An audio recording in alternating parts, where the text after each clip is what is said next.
This old idea of you have different levels of change. I think in our work, in coaching or in therapy, we're really interested especially in identity level change. You can talk about that as either second order change or third order change. So the notion of generative change, and a lot of my work is called generative self or generative change. It's this idea that when people come into coaching or come into therapy, they're looking or they're challenged to be able to create something in their life that they've never done before. That to create an outcome, to create an experience that's beyond where they've been before. For those types of change to operate within the normal box of your identity will not get the job done. No. It will, that normal box of identity, your ordinary way of being, which allows you to get around the world just fine. It's your business as usual.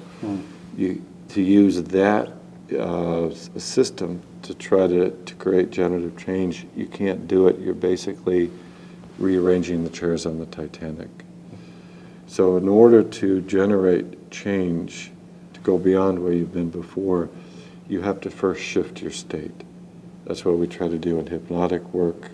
You know, once we get beyond booga booga booga, it's trying to help people to let go of their old beliefs, to let go of their old assumptions, and to get back into this more creative state where we can bring in the intention, this is what I want, and we can begin to create new patterns for being able to realize that. Yeah, because Erickson talked very much about rigidity, didn't he? He did. It was his big thing. He said clients come into therapy because they're rigid. They have one way, in the area of their problem, they have one way of viewing or doing things. And he said, your task as a therapist is to help them get unrigid, to help them have this sense, I can know this in this way, or I can do this in this way or that way. I have choice.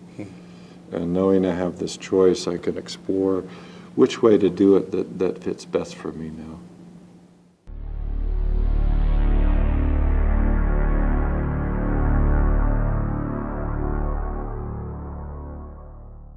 I was really deep into Erickson's work, and my dad died, and a month later my daughter was born. And I always had this place inside that I could click on, that I could do sort of Ericksonian trance, I could sort of channel it. And that part of me just shut down. It was really kind of scary. You know, they say necessity is the mother of invention. And I couldn't do trance work for a while. And it struck me after using these traditions to say this is supposed to happen. You know, it's opening up this new change to say, I'm nobody's son anymore, and I'm somebody's father, so I have to find my own voice. So I started switching from doing trance to self-relations. Now, just briefly, self-relations, I say, has three major differences from Ericksonian work. The first is that trance gets externalized. Traditionally in hypnosis, you have to close your eyes, you go into trance, you go away from the world. That's great in certain contexts, but not so helpful in other contexts.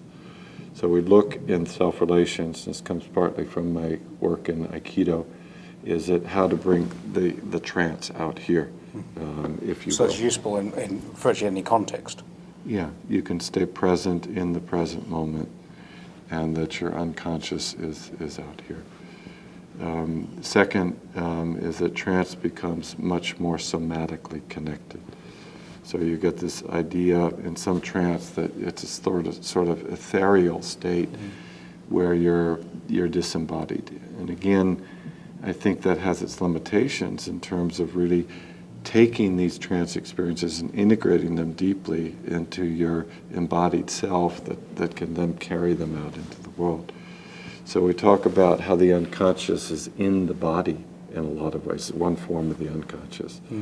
So we ask questions like, energetically, where do you feel that in your body? And ask people to attune to that and use that to guide themselves. And finally, and perhaps most relevantly, in self-relations, we try to internalize the hypnotist. So even in Erickson's work, there's a sense that if we're working, you're the subject, client, and I'm the therapist, the unconscious is there and the conscious mind is here. So I've got to have the technique and you go ahead and experience it. This is part of the problem, not the solution in a lot of ways, that a person is carrying somebody else's suggestions.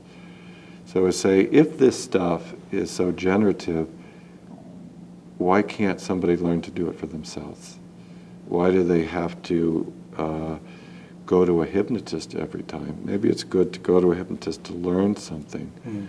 But then can you carry that same way that Erickson was speaking or a generative hypnotist was speaking to the challenging places inside of you? Can you speak in the same way to yourself? And so we focus on the cognitive self and the somatic self, or what in hypnosis is called the conscious and the unconscious, and say it's the connection between that that's the focus of self-relations. Thank you, Stephen Gilligan. You're welcome.